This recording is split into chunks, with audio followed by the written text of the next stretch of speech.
dadaaladii iyo guulihii uu ra'iisul wasaare Khayre u horseeday Galmudug.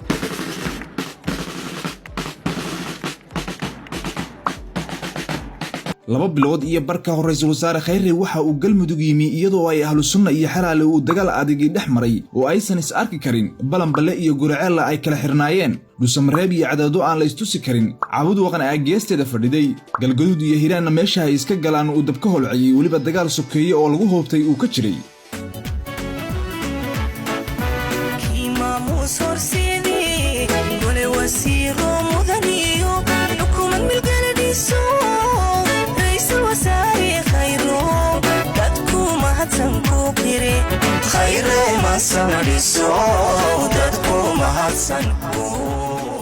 nasi wanaag dadaalo iyo safaro badan oo ra'iisul wasaaruhu ku kala bixiyay deegaanada Galmudug waxa uu ku guuleystay in waxa liyo dhammaan xaaladihii qalabsanaa ee ka jiray deegaanadaasi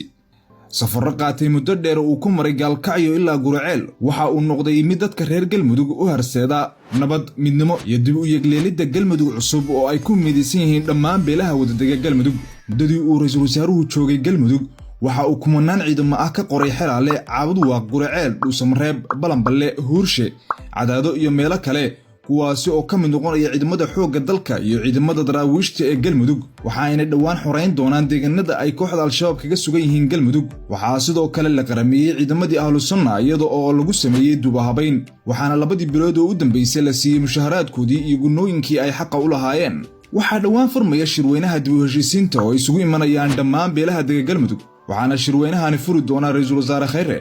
waxa uu noqon doonaa shirweynahani mid lagu xalliyo dhammaan tabashooyinkii iyo wax kasta oo dhib oo la kala tirsanayay xukuumadda uu hogaamiyay ra'iisul wasaare Khayre waxa ay soo dhiraandhirisay oo ay dadaal dheer kadib diyaarisay mashruuca lagu dhisayo dekadda Hobyo oo noqonaya mashruucii ugu weynaa ee dalka lagu fuliyo 27 sano ee u dambeeyay Hobyo waxa ay ku taallaa meel istiraatiiji ah waxaana ka faa'iideysan doona malaayiin qof oo Soomaali ah waxayna dadka reer Galmudug u noqonaysaa fursadii u weyneyd ee ay helaan abid dadka reer Galmudug waxa la gudboon inay garab istaagaan dadaalada uu wada ra'iisul wasaare Khayre si dadka reer Galmudug ay u helaan horumar amni iyo midnimo